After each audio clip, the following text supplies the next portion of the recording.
acknowledge the Musqueam, Squamish, Tsleil-Waututh, Katsi, Coquitlam, Kikite, Kwantlen, Semiahmoo, and Tawasin peoples, on whose unceded territories our speakers, staff, and guests are joining us from today. Please take a moment to recognize the privilege of being on these lands. This is important for us at Coast Capital Savings Venture Connection because we're helping entrepreneurs and companies grow. As they grow, we want to ensure that these companies are keeping the right voices at the table, which means they're consistently working towards reconciliation and reparations. So now that we've held some space, I will now pass it off to our two workshop facilitators, Dave Thomas and Wayne Berg, to deliver their presentations. Good, thank you very much, Doug. Ladies and gentlemen, I'm Dave Thomas. I'm a mentor with the Venture Connection and also a mentor and director of programs at Venture Labs. I work, in addition to that, I'm part of a niche consulting company called Rocket Builders. And Rocket Builders is probably best known for what is called the Ready to Rocket list of all the early stage interesting technology companies that are in the province of British Columbia. I've worked in the startup space as a mentor for 10 years. Before that, or actually I did one in the middle of that time period. I've done 5 different startups. So I've made every mistake that's possible. I kind of know all the things you're not supposed to do. I also had some success with a few things here and there. And I really enjoy early stage company pieces. And one of the things we're going to talk about today is how do you communicate how your business is going to run? And we use bottom up, the revenue models, and developing a bottom up financial model. In other words, most of us can figure out how TELUS operates. They charge you for cell phone connectivity as one of their businesses, but how do you express that as an early stage company? Wayne, maybe you could give us a quick synopsis of where you are and some of your background. Sure. Well, I am in North Vancouver right now. So I'm delighted to be here. Wayne Berg, I'm the Executive Vice President of Commercial Relationships at Coast Capital Savings, where I have worked for the past 10 and a half years. As you can see by the considerable gray hair that both Dave and I have, I've been doing this for quite a while. I've been in financial services for some 39 years. In many roles, in many markets, and many different economic cycles, which isn't to say that I've seen it all, but I've seen a lot of things. I entered financial services during the petro crisis we had in Canada. Interest rates were 21, 22%, and foreclosures, etc. So I've had that opportunity to do this. But I guess one of the things that I'm most pleased to be able to do through my many years of working is to be able to give back to not only work for my employers as it's been, but also in the community, and I've been very, very fortunate and delighted to be associated with the Venture Connection at SFU for the past 10 years, and both as a judge and a participant in these sessions. So I'm very anxious to the best that I can impart some of my learnings and experiences that might help you as burgeoning entrepreneurs, in your future endeavors. So look forward to it. Back to you, Dave. Thank you very much. I'm just asking Douglas to give us make a little quick poll for us. And interesting to find out how many of the people who are on the call today are actually entered in Ventureprize. So here I'm actually a little bit behind, but I typed that into the chat for Doug. And if Doug or Mako could make us a nice little poll, we'll get an idea of a little bit about our audience, and we'll do that. So what I'd like to do now is I'm going to share my screen, and we'll start looking at revenue models and developing a bottom-up financial model. Does that show properly for everybody? Everybody can see it's in slideshow mode. Okay. So we have myself and also Wayne. I have to really say we're very pleased. Coast Capital has been a sponsor for this and for Ventureprize for a number of years. It's an excellent relationship and something that's really helped Venture Connection and SFU a lot. And Wayne has been our point person for that for a long time, and really have appreciated the relationship. So what's our agenda today? We want to understand what's top down. Here's our poll. So if everybody could answer the poll for us real quick, we'll get a little bit of data and we'll learn a little bit more about the audience.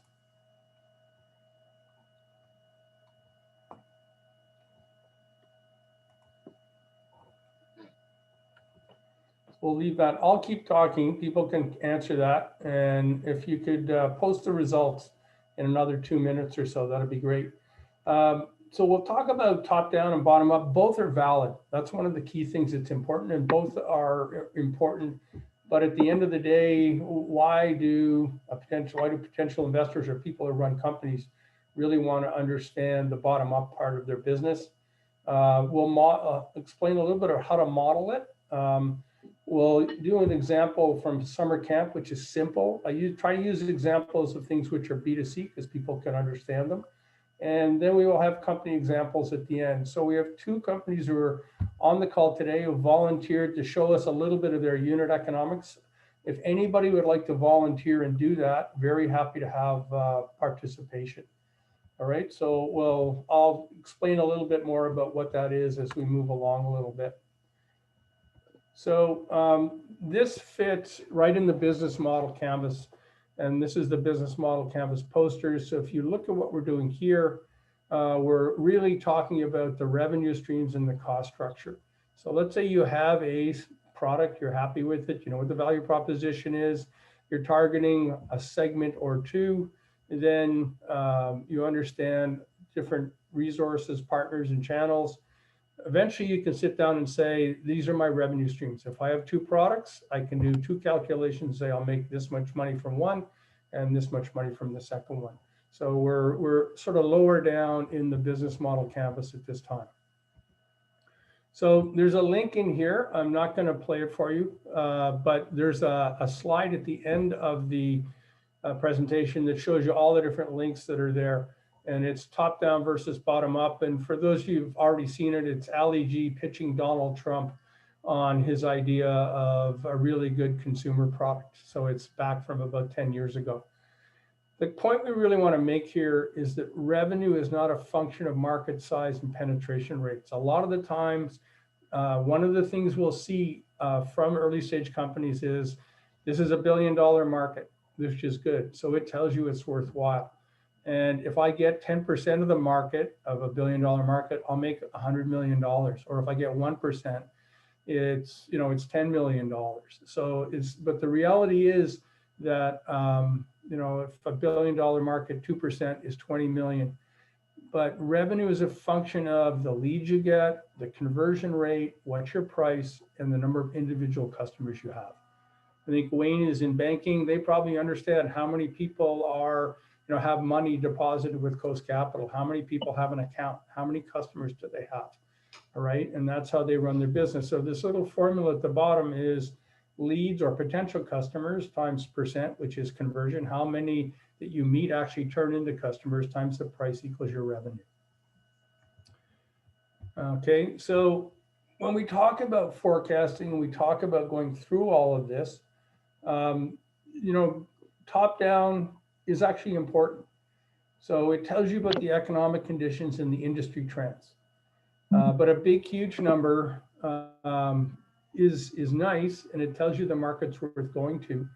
And it really tells you what the market potential for a product is. The one thing that's important though is that if somebody says, oh, it's $1 billion market, and I'll eventually end up, making, if I get to 10% of the market, I'll have revenue of 100 million. One of the things that's very real is that large markets are quite often dominated by large companies. So if your product is good and you grow your company well, it's probably a really good indication that eventually you may be acquired, and as part of a much larger company, that's when you get to the 100 million. So what it'll tell you is what's the sales potential for the product, but it tells you more than anything that sales potential is for the larger companies. And that sales potential isn't just for a little company, and the big guys are not going to get out of your way. So it measures the share of the market the firm is currently getting or plans to capture. So there's current and then there's the future. And it helps forecast your sales for the product. So bottom up is different. It generates an estimate of future demand from the company's customers or the company's salespeople. So top down is all about the market, it's general statistics. The bottom up is, I think this is what's going to happen, and it's an internal discussion. So you combine what are the customers saying? Yes, I'll buy this year, or maybe I'll buy this year, maybe I'll buy next year, with what your salespeople and what your management team thinks to give you a forecast. And it adjusts the forecast based on managerial insights into the industry, competition, and general economic trends. So we know right now during COVID that you could have a great company with new product, and if you're targeting the travel industry, it's really difficult. At the same time, if you have a very good telehealth product that enables doctors to connect with their customers and provide a whole series of services via the internet, this is a very good time. So the growth potential of those two companies are different. And that's one of the key things that's there. So the estimate from the people who run those two companies would be different. So it's a lot easier to forecast if you're an established business. You have experienced management, you have pretty good forecasting techniques. It's really hard to forecast if you're a new venture. You don't have a marketing plan, you don't have a lot of experience in the marketplace, and you have unproven forecasting methods. But at the same time, we know that a lot of industry in North America and Canada, everywhere, values new products, and startups are a really important part of the landscape. So an example, I didn't mention this earlier, but I run a sailing school. I have a hobby business. I run the sailing school at the Jericho Sailing Center on English Bay. And we have, as I said, Max Sailing. It's at Jericho Beach. We were partners for a number of years in a sailing school in China.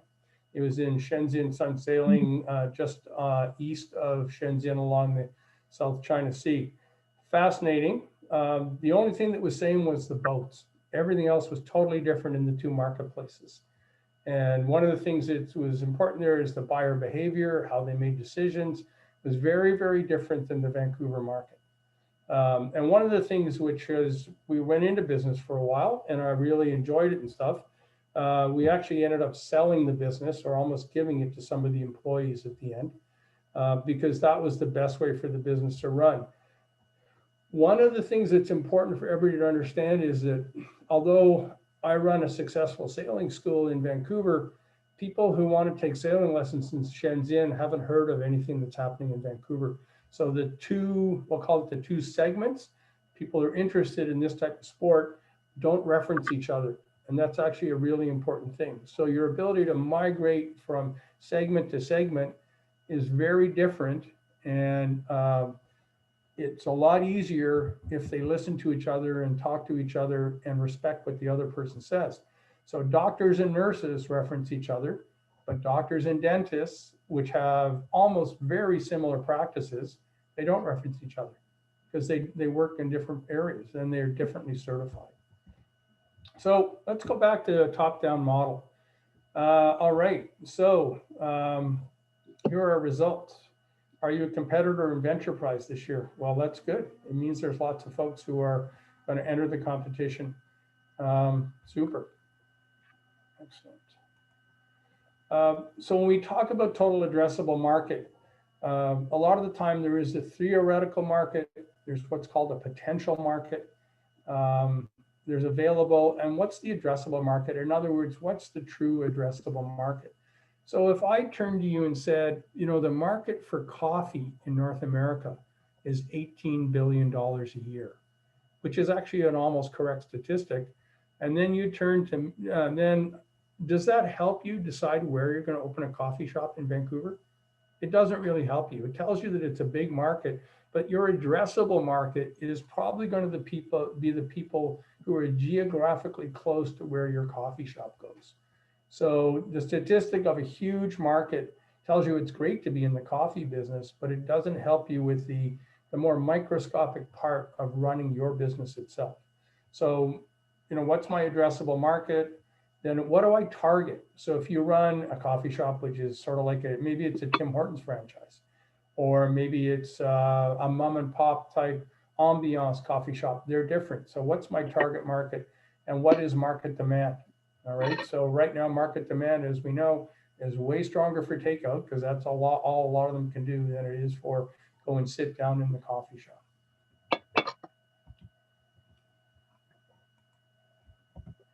So bottom up is different. So you're targeting groups of individuals separated by distinguishable and noticeable aspects.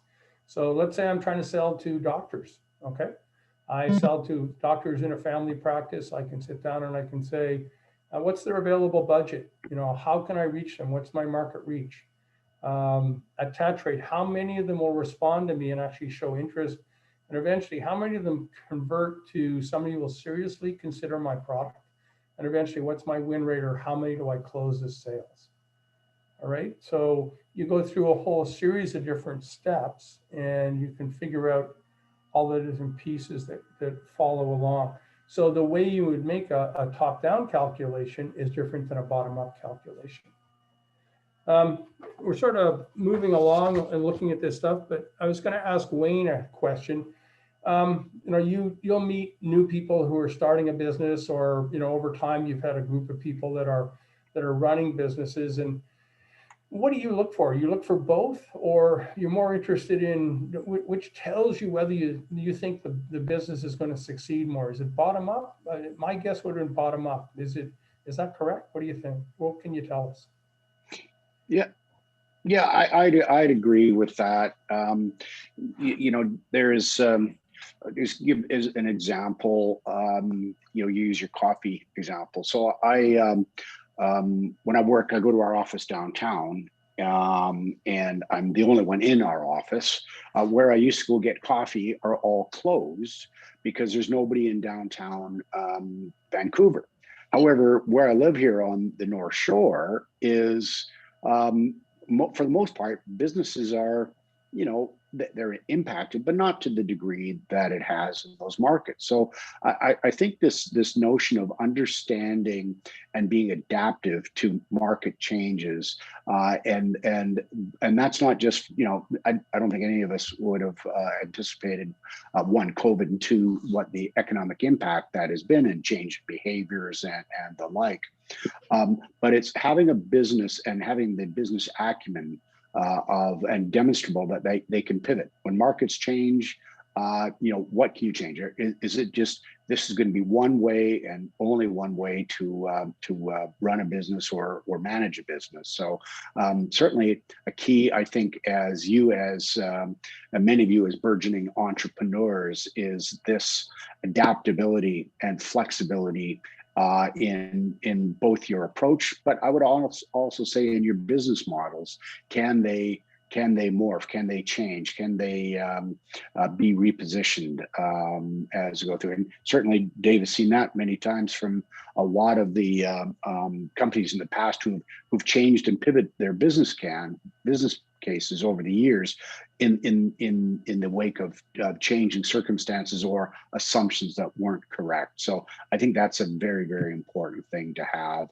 So that's a management capability and an aptitude that I think is vitally important, and certainly in my assessment of businesses. Cool, thanks.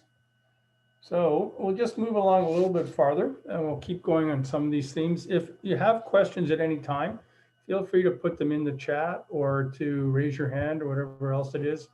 And Mako and Doug can help us, and Logan can help us with things. So why bottom up? I mean, there's a number of different things that a bottom up forecast does for you. It actually shows you understand the market. Like if somebody comes and says, I'm going to get 3% of the market, it doesn't really make me feel like I understand what they're trying to say. So if I put my hands up and say, here's the market and here's you as a company, you have to show how you're going to go into the marketplace. It's really important to show how those two circles would intersect. So one of the things it does is it actually reduces risk and provides assumptions that can be measured and improved. So if you go and say, think about Tesla. They came into the marketplace with a very expensive car, and they target the people who have a significant amount of money to buy something they believe in and to buy a luxury car. There's no way Tesla could have started off competing at the low end of the market. All right, so the fact that they picked that segment and then did a lot of forecasting around that made it a little bit easier. So if you have a bottom-up forecast, it really reduces risk. And if things don't go well, it allows you to react a lot faster. Amar, did you have a question? Yes, I do. Thank you. So like I was looking at the difference between top down and bottom up, and so just to be clear, is bottom up based on the research you do initially before you start a venture idea, or how the idea goes into the marketplace? So I think you'd start off with both of them at the beginning. But when you say the research you're doing, so I could do research on the internet. I can also go and talk to potential customers or talk to channel partners who already have them as customers. So when you're doing a bottom-up model, you actually go and talk to people and say, do I think doctors are going to buy my product? How much do you think they'll pay? You try to get estimates that way. And you do that even once you've started. Okay, you do customer rediscovery. Because everything got to remember that people sometimes don't know what they want to buy, or they're not clear about it. They go, oh, that sounds great and stuff. But eventually they vote with their wallet. And if they don't buy it at the end of the day, some of what they said to you before, they've reconsidered or it's false. It just changes things. So the answer is you do it at the beginning and you redo it once you get into the marketplace. Okay. Thank you. Federico, you have a question. Hi, yes. I am a financial, actually, I am an investment banker here in New York. And what we do with all the deals that we are going on, I am specialized on M&As. Actually, we don't do the bottom up. We do a top down. We size the total addressable market. We made our forecast and all that you said before. Actually, what is better for a startup, or what do you recommend? I know that the title of this is budget from the bottom up, but what you are looking in the industry? Yeah. So I think Federico's made a really good comment. And if he's doing M&A, it's usually companies that are a little farther along, a bit more mature. They have significant sales. They do things. One of the reasons why a bottom-up forecast is really good for very early stage startup is you actually have to get through the first 6 months, the first 12 months. You have to build the customer base. And then when Federico comes and does an analysis of your company, and I think Wayne may be have a similar comment, he does a top-down analysis that tells you how much the company's worth. So if you're going to sell the company, it gives you a really good estimate of, wow, if this is moved to IBM, who have personnel everywhere and they can sell this product all over the world, its true potential is this. But when it's a small company, maybe at the stage where they can do M&A, they're at 60 employees or 50. They need both bottom up and need a perception of the top down approach. And when you're a 5-person company or a 2-person company, every customer is important. So bottom up is a key part of it. Wayne, would you add anything to that? Or are you, when you see early stage companies, or we're agreeing? Yeah, I'd agree with you, Dave. I think what you're speaking to, Federico, is that there's those companies who have established revenue, have established businesses. They have this in place. I think at the startups, which I think this more applies to, is very much where the bottom up is the best way to start. But I think you're spot on. It isn't to say that you would always do only a bottom up approach.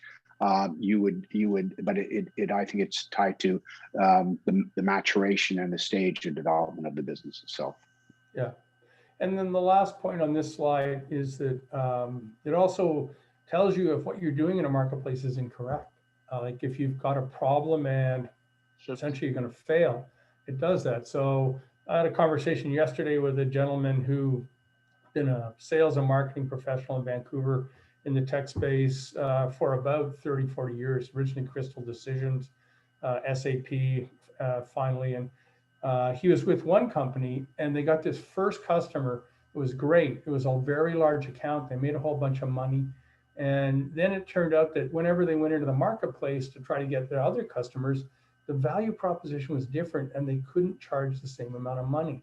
And it turned out that what they thought their first customer was representative of a segment, but it turned out that that customer was actually unique. And then when they got into the segment, it turned out they could charge less than half as much money. And the company had real trouble. They actually had to restructure and do a whole few other things once they truly figured out how much the customer would pay for the product. Something in the chat. All right, that's great. Okay, so let's keep rolling here, folks. We talk about the bowling alley model, and forecasting is based on segmentation. So if we look at a bowling alley, and there's one on the right-hand side of the slide, each one of the pins is a different little market segment. So the idea from Jeffrey Moore in Crossing the Chasm is to target a single niche market segment with a must-have value proposition. You know this fits really, really well. And then that head pin segment may lead you to other segments and allows you to move forward in the marketplace. It may not have all the money, but one of the things it may have is less competition. And quite often that's a really important thing to do. And if you're going to go from segment to segment or sub-segments, maybe you'll actually have multiple products and you'll sell them different ways and things will work that way. So when you're forecasting, it's understanding the different, on the different aspects of segmentation and some of the other things. One of the key components is you get into different metrics and stuff. And we put down, the standard list of documents or standard list of accounting pieces that you'll get from a company that's in business, has been going for a while.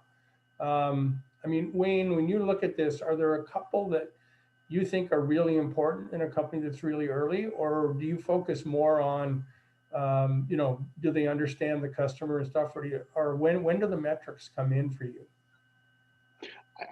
Thanks, Dave. I think understanding, as I was saying before, the principles of the business and how you're going to run it are important. But as it relates to financial metrics, of all these, I think the most important is your cash flow analysis. Yeah, and that's, understanding at which point in time you're going to, incur costs. When are you going to get receipts? Where is going to be then your capital deficiencies? I mean, I honestly, I can see so many actually really good businesses who just they were undercapitalized. They didn't go and do all the work, the hard work that is really needed to, do proper cash flow analysis, and had to, shutter their doors because of that. So I think of all of these things, this is probably the most important of the financial metrics. So cash flow is really one of the key things, something that makes things really, really different. Jason, you have a question? Hi, thanks. Yeah, this is really interesting. I just had a question about cash flow analysis, and I was wondering, I guess for startups or like new ventures that don't have like enough money to have an accountant, or their team is not like finance people, do you have like recommendations for like softwares or maybe like systems used to kind of track, or is it just kind of spreadsheets or like QuickBooks, that kind of thing? Yeah, so I'm going to make 2 comments, and Wayne may have some suggestions as well. If you have 3 customers, you can probably track everything in a spreadsheet. Okay, it's not that complicated. Once you get into things that are a little more complicated, I use QuickBooks. I know a number of people aren't big fans of QuickBooks, but I'll tell you the truth is I started off using it, and my switching cost to move to something else means that I'll put up with whatever QuickBooks is. Wayne, are there little software packages you prefer or suggest, or how does it work? I think there's a lot out there, so I don't necessarily would say that I have any preference. I think it's how you use it. A couple of things that I would say though is the understanding of finances is imperative to be successful in a business. If you don't have that, that is a tool that you are going to need to learn. Otherwise, no matter how great of a business plan or production capabilities, you'll be very much challenged. I would say a bit of a plug for BDC, the Business Development Bank. They do provide a lot of not only software and do-it-yourself stuff, but they actually have teams of individuals across the country who are there as part of their job and mandate is to help entrepreneurs. They position themselves as the bank for entrepreneurs, to develop their business, understand more fully finances and financial needs and the like. So that would be my guidance. Thanks, Dave. Yep. Real quick, for what Wayne said about the Business Development Bank of Canada, I personally actually work there right now, and he's actually completely correct. Is for people who aren't necessarily financially inclined, we do have that kind of support service, and it's totally free of charge, where you can even go on the website and there's all sorts of tools that will literally walk you through, especially for early stage companies, how to do this sort of financial analysis, as well as they'll literally have spreadsheets that you can download. So it's actually really, really helpful. And then you could always call in or email them. They're always more than happy to help. Yeah, no, it's they do that really well on the loan side and just in many aspects of it. So Rafael, thank you very much for that comment. Just to get back to one final thing with the question of accounting and stuff, there's a couple of good companies that are in Venture Labs right now, which are, they have $1 million a year in revenue, and they have someone who does their books for them, and that person works half a day or 1 day a week. So, and it's more a bookkeeping function and doing the accounting. It's not high finance and CFO stuff, but what it does is it buys time back for the management team so they can go in, do sales, do strategic things, and they can pay a reasonable fee to someone who does the bookkeeping for them. And that's kind of the approach that they have for that. All right, I'm going to keep going here. So one of the things we're trying to do is create transparency. When you make a projection, make it easy to see how you made the forecast. So simple formulas, easy to test. And I'll show you an example later on where everything is sort of laid out so it's easy for somebody to help you. So Rafael said that you go to BDC, if you go in there and you go, oh, this is my first year's revenue forecast, and the person you're talking to can't figure out how you got that number, it's very difficult for them to assist you. And if you're pitching to an investor, an angel or somebody else, they will insist on understanding the basis of every number. So if it isn't easy for them to figure that out, they may go and talk to somebody else because they just don't want to spend the time, taking apart your financial projection.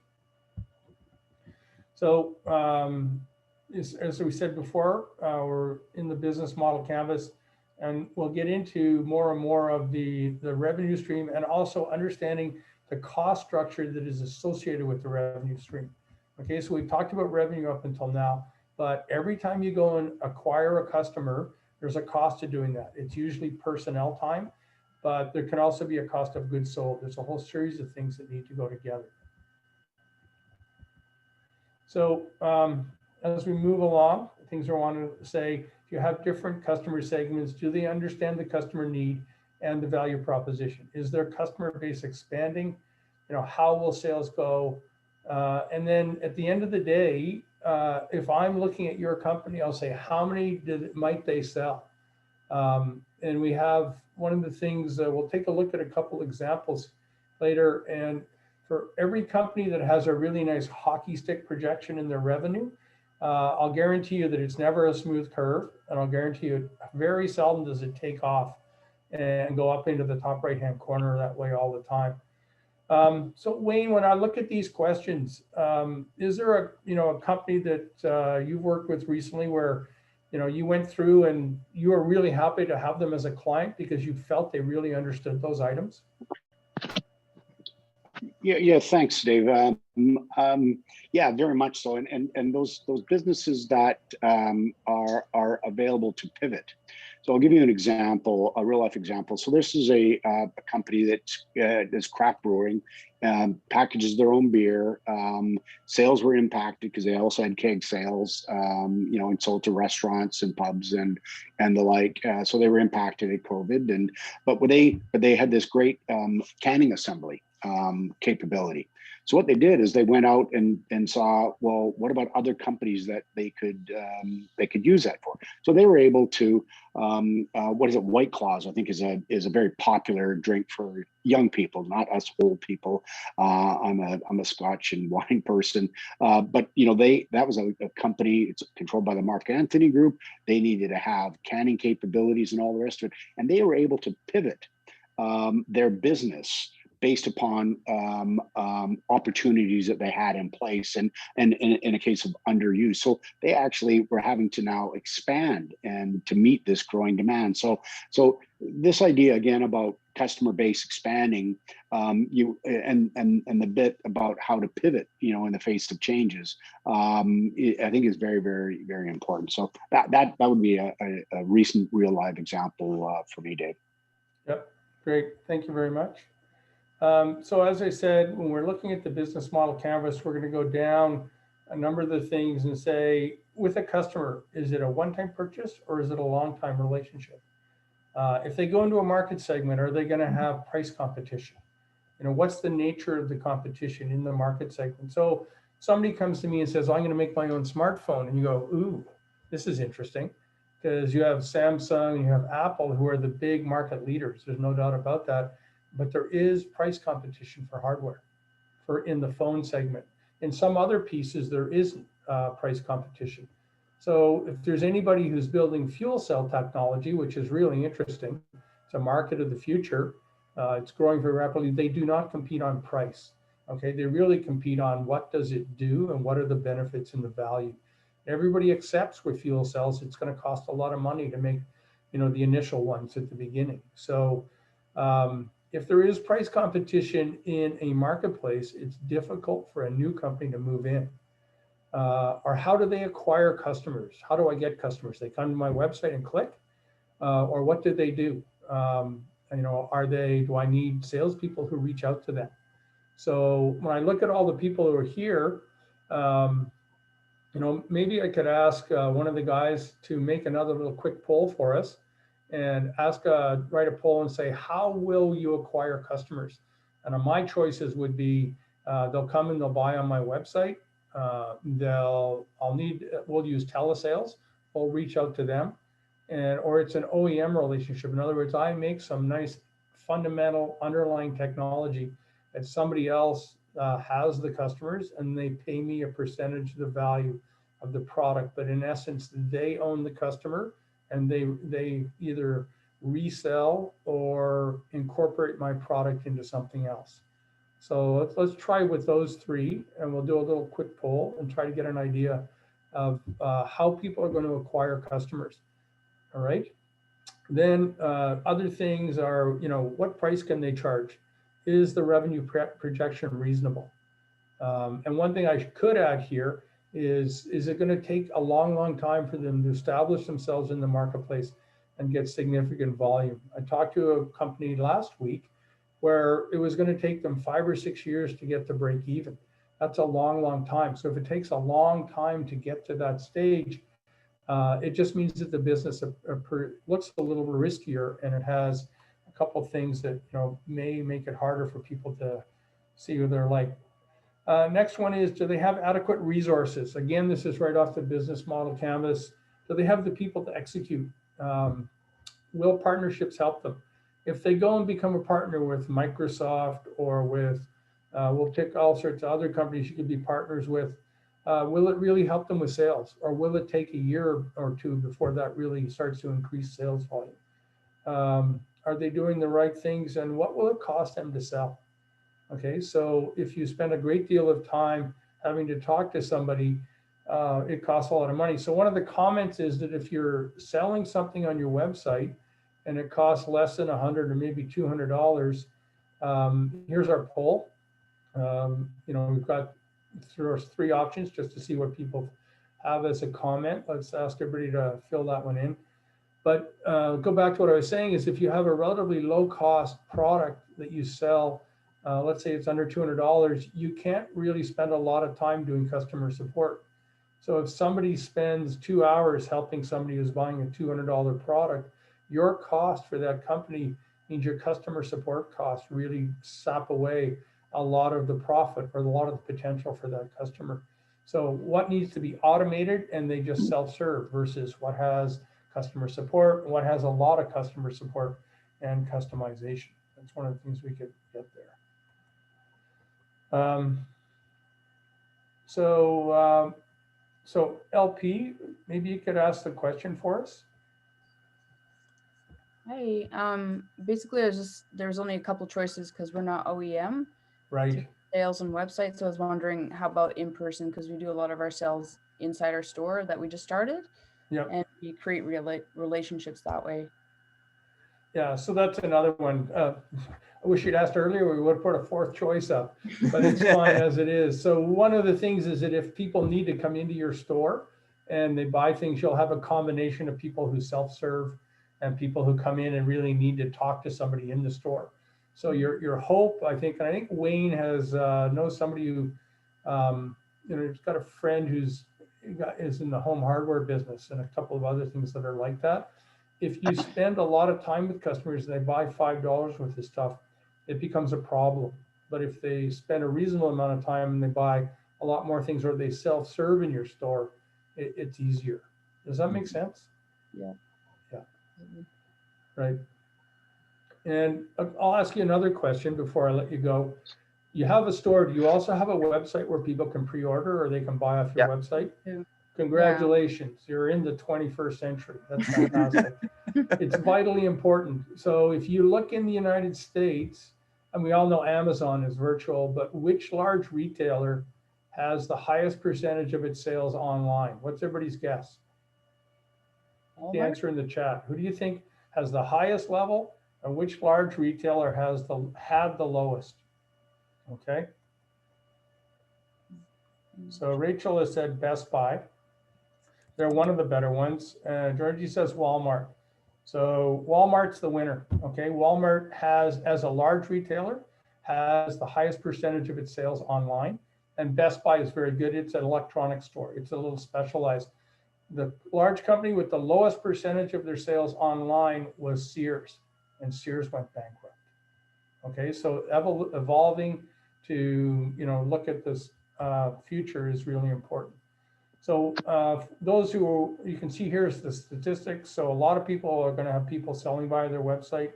Telesales is a little higher than I thought it would be. That's really interesting.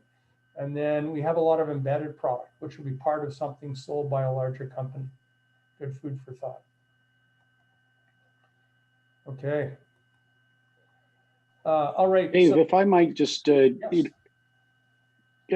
I was just about this notion about having in-store sales and online sales. So in the financial services in Canada, over 97% of all transactions are done virtually, whether it's on your tap, debit, your websites or what have you.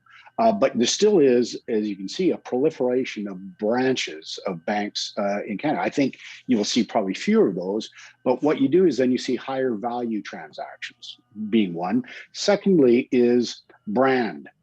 Some of these stores are left up to be brand capable so that, yes, I really want to deal with a virtual only financial institution. I want to be able to have that confidence of the bricks and mortars. So that's an example of a business and a service in certainly around the world that has really changed. But the need and continual use of stores continues to be very, very important in their delivery model. So it's not just for Canada, but all around the world as well. Yeah. So a lot of the time you need a showroom.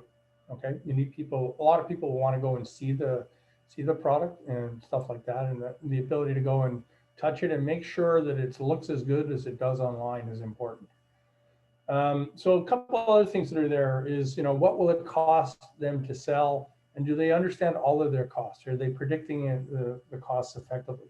Is that going to happen? So then we go, and I had this slide up before. Said create transparency in your projection.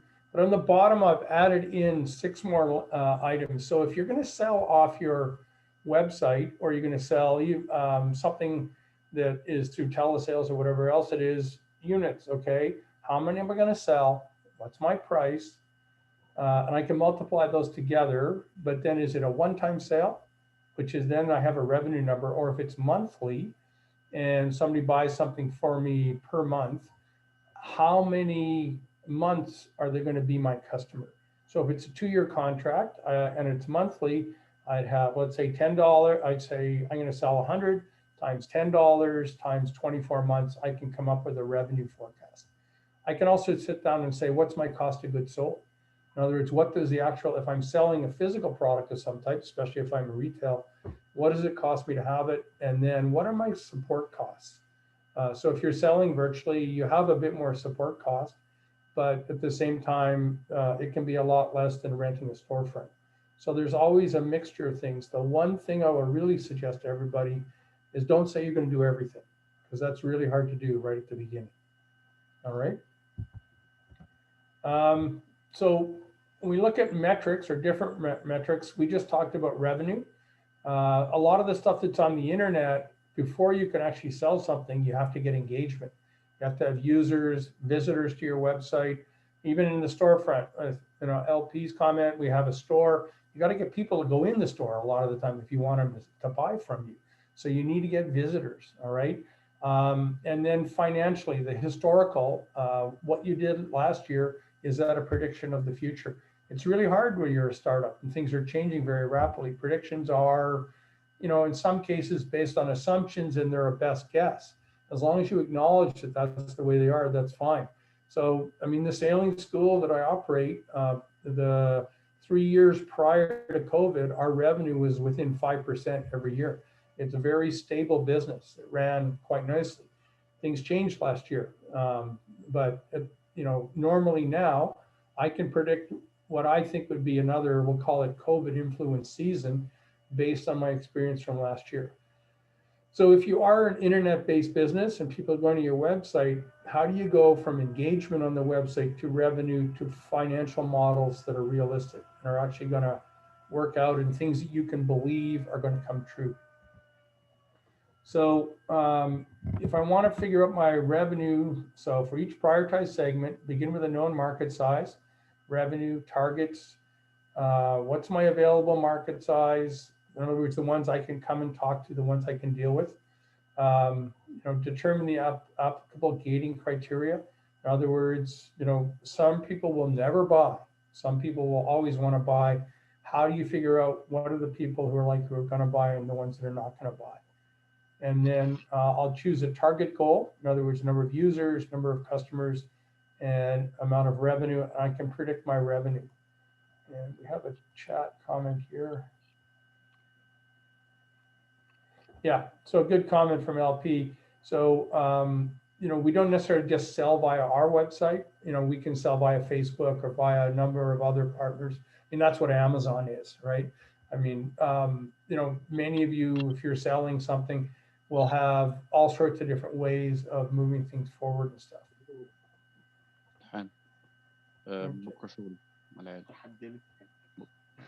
All right, so just make a quick comment about metrics. If you need metrics to help you make choices and stuff, so you can, and this sort of, I think, follows along the comment we just had in the chat. Your forward-looking metrics, in other words, what's my market presence like? What's my market engagement like? How does that work? You know, a lot of that can be a function of web and just social media. Do I use a CRM? Do I understand who's in my pipeline? It's impossible. It's very, I run a sailing school. It's simple. People come to my website. If they're interested, they can buy a sailing lessons. I don't use a CRM. If I was selling $5,000 products, I might use a CRM because it's more complicated and I need to track each customer because they don't make a, oh, I'm going to buy today decision. It may take them a while. Or if it's $50,000 or $100,000, you know, it's important. So what's my customer engagement? And I have two values here, two comments here called customer acquisition cost and then the lifetime value of the customer. It's very difficult for you to, as a early stage company, say, this is what I think it's going to be like. But once you're operating for a while, these are two things that are relatively important. And I'm just going to add in a couple of other slides. So when you talk about your unit economics for is your business going to be viable, your unit economics would say, what's my cost to acquire a customer? And then what's my lifetime value of a customer? So how many of you have had the same cell phone provider for more than 5 years? Okay, so a number of people put their hand up. And the reality is the lifetime value for you as a customer for that, cell company, whether it's TELUS or Rogers or Bell or one of the ones they own, and they try to pretend that they're a separate company, your lifetime value is really high because you keep paying them every month. Okay, so that it means that it's like that. And the cost to acquire that customer, then the lifetime value is really, really long. If I'm selling something and people come once and then they go away, my cost to acquire that customer can be higher as a percentage. So at the sailing school, I know that the people who come for lessons, 40% of them will come back. A lot of people just had it on their bucket list. I wanted to try it, or maybe I'm visiting from out of town, but a lot of the people who come, and if they enjoy it, they'll come and take another set of lessons. They'll come and rent, they'll do something else, they'll return. So they have a far higher lifetime value for me than somebody who just comes once. So I'll give you a sample calculation of it. So Nabil, you have a question? Yeah, if you about the cost to acquire a customer, I mean, what are your thoughts on for people who are making actual product, there's a cost of goods sold, which is going to be different than the cost of acquiring a customer. But Correct. at the startup level, it'll be very tricky to know what's the cost of acquiring a customer. But maybe cost of goods sold, you can figure that out. So, what's the type of thing you'd like to see at the end of pitch? Right. So you're correct. Nabil's 100% correct. He's making a physical product. It's a piece of hardware. And Nabil's actually in the medical space. So everything, the cost, because it's regulatory environment, has to be certified, the cost can be higher. All right. So if he sells, I'll pick numbers out of the air. If he sells something for $1,000, it's going to cost him $400 to make it. He then has $600 in, just we'll call it margin. In other words, he's $600 after he pays for the product. When he makes his first year's worth of stuff, his cost of goods sold is going to be higher because he's doing small runs and everything else. And 5 years from now, he can give us a nice projection of what the cost of goods sold, because he's going to be manufacturing. In addition to that, he has to layer on what's the cost to acquire the customer. So if I'm selling SaaS software via the internet where people come and use it on my, off my website, I don't really have much of a cost of goods sold. Maybe it's more servers or something like that. If I have a store, my cost of goods sold, you may divide the cost of the rent and everything across all the different products you have, and allocate a little bit that way. But the cost to acquire the customer is part of sales and marketing, so it's a separate line item. All right, does that answer it for you? Okay.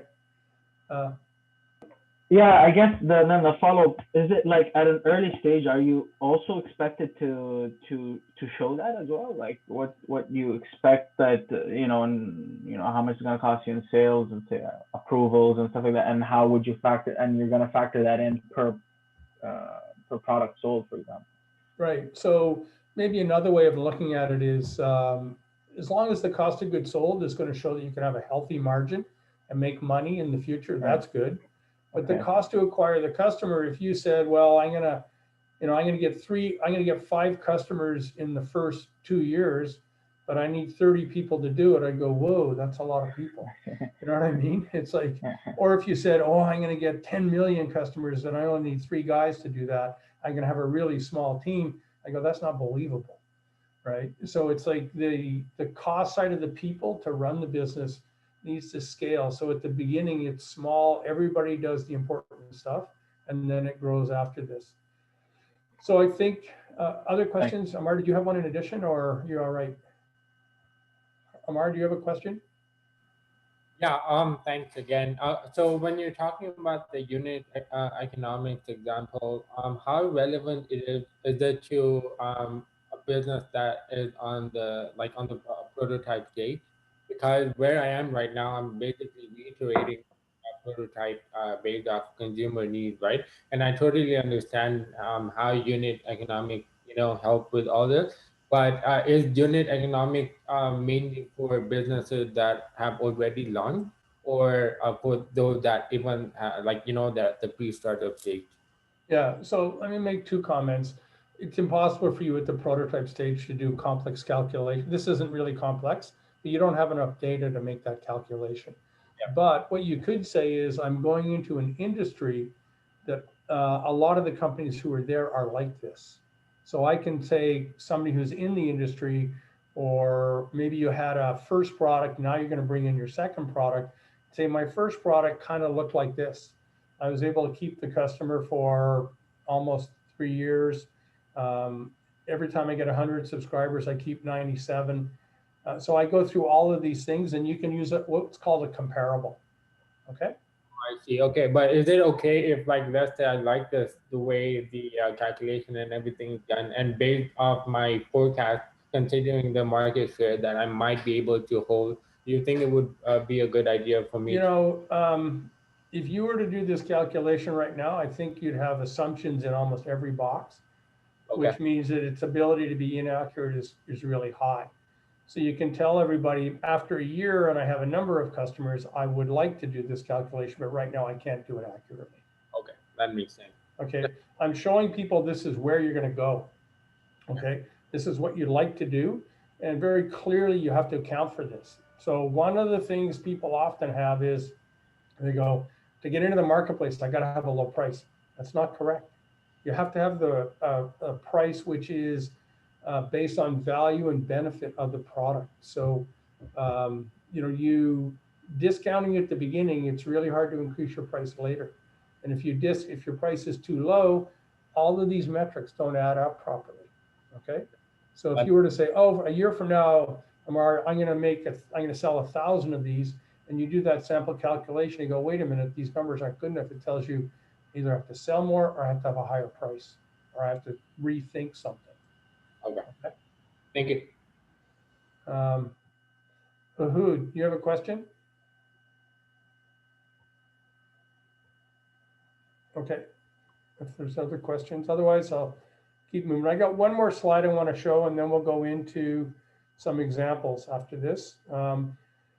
Again, this is anybody who's a startup who says they can do this, all these things, it's difficult. But if you are an internet-based company and you've been in business for a number of years, each one of these is a little bit of a dashboard screenshot of things that you might look to in terms of metrics. These are things you'd be interested in tracking. And what we're saying here is you don't have enough data to do this at this stage. We're in an early stage startup, but this is where you'd like to be. And this helps you to run your business. So my daughter works for a company that's got over 100,000 subscribers, and they sell a health product, and they have a large dashboard where they watch in real time how things are working with their business. What I'd like to do now is I'm going to go and look at an example. It is based on summer camp. Does anybody have any questions before we do that? So I'm going to stop sharing that one. And then I'm just going to pull up an Excel spreadsheet, and I'll Dave, I think Ehud has a question. Sorry? Yes, sorry, that before I had like a problem with my Zoom. So my question is about the customer acquisition. Let's say I run an ad on Facebook, and the ad costs me, let's say, for example, $100.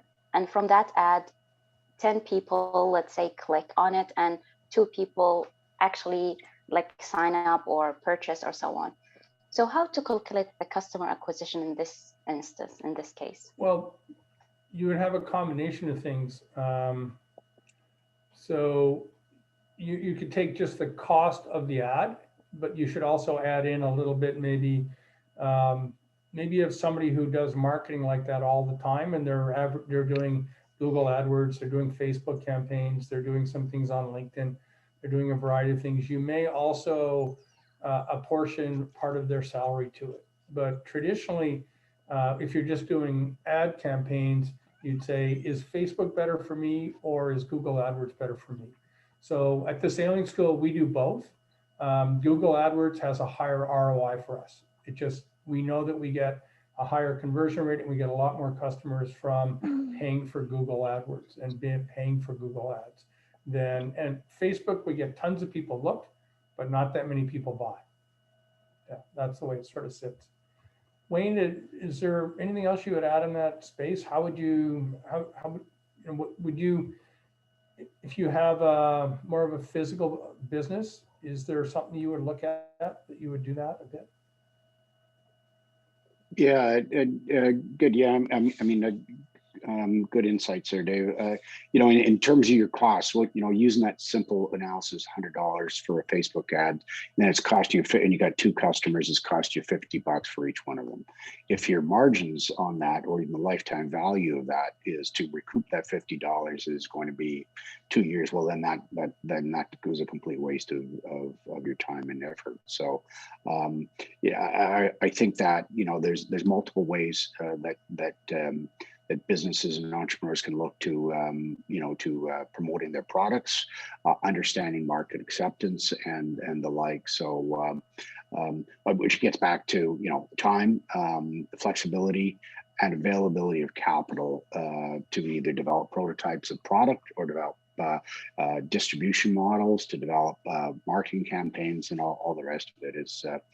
That's certainly something that I've seen where great businesses, great ideas fail because of lack of capital. Mm-hmm. Thank you. Okay, a variety of things. Any other questions? Alrighty. What I'll do is I'm going to show an example real quick, and then we'll take a quick break. We'll come back. And as I said before, we have 2 companies that are on the call right now have agreed to share something. And if anybody else would like to make even a quick back of the napkin calculation and share it with us as a group, Wayne is really good at sort of troubleshooting stuff, and we'll provide comments. We're happy to do that. So I'm just going to share my screen. A very simple Excel spreadsheet. We'll make this available to everybody. What is everybody seeing right now? Are you seeing the PowerPoint or are you seeing the Excel? Excel. Excel, okay. So it's set up so that it's really easy to track what things are doing. And I built this for a friend who's going to run a canoeing camp in Victoria. So I have 3 products. They could also be services. And one product is $1,000. And in June, that's what the price is. And I look at June, July, and August. Product for number 2 is 200. How many of them am I going to sell? These are my numbers. And I thought I would also get a government grant, which is just going to help me. But if you look at this, I am predicting a certain number of customers. And I'm also saying this is what my price is for each one of them. In terms of cost, I have, in this case, I don't have a physical cost for the product. This actually should be called a service, I think. But I have certain types of employees and I pay each one of them different amounts of money.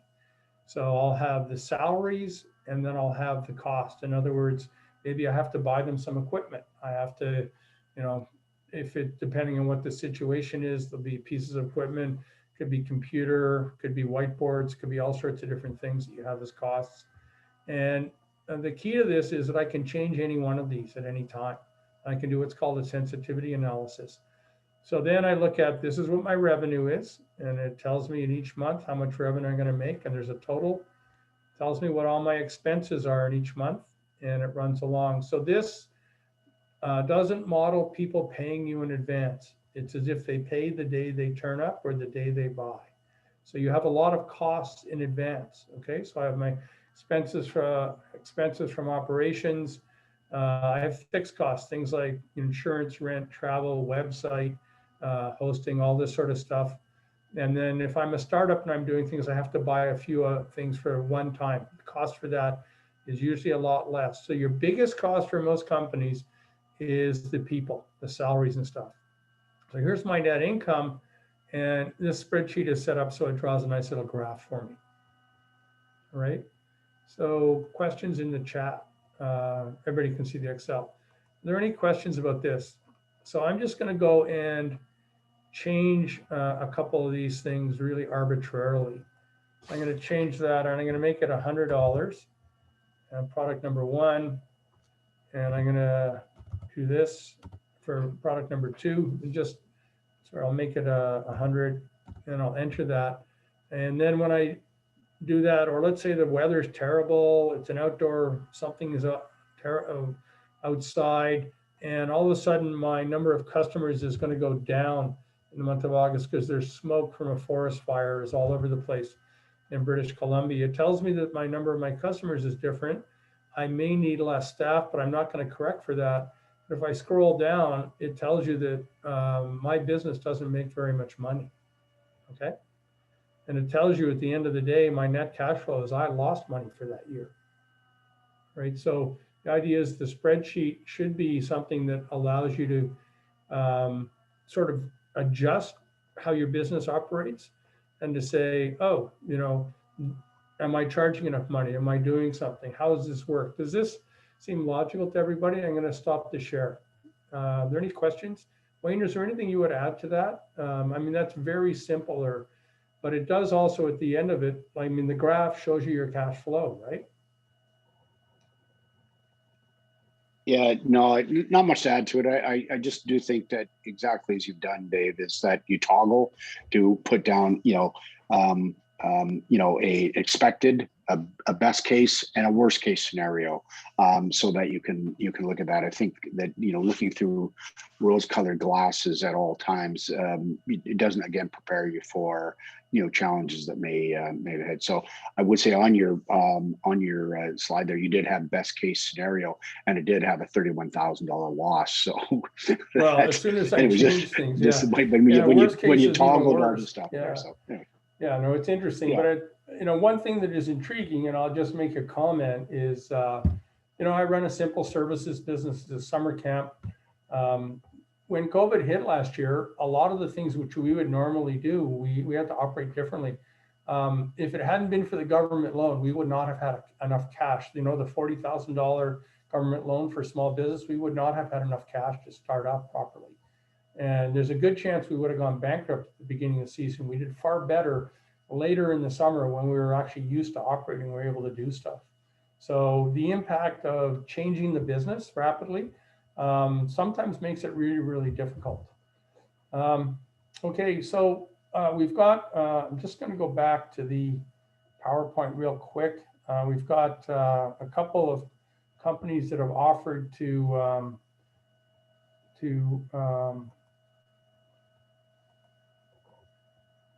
do an example for us, and I'd like volunteers. So Nabil, I think, is prepared to show us what he's put together in the past, and the guys from Telex, which is Mehdi and Amir, are also going to do the same. What I'd like to do now is just take a break for a couple of minutes, and can I ask Telex to go first? Amir and Mehdi, is that all right? Is that good? You guys ready to go? Sure. Okay. So ladies and gentlemen, I've got 11:15. So let's take a 5-minute break. We'll come back at 11:20, and then we'll go through a couple of examples. And if you would like to be example number 3 or example number 4, we'd be very happy to go through it with you really quickly. Just going to take 5 minutes for each one, or just to try to get an idea of how the business operates and to see if we can make positive suggestions. All right. So we'll see everybody in 5 minutes.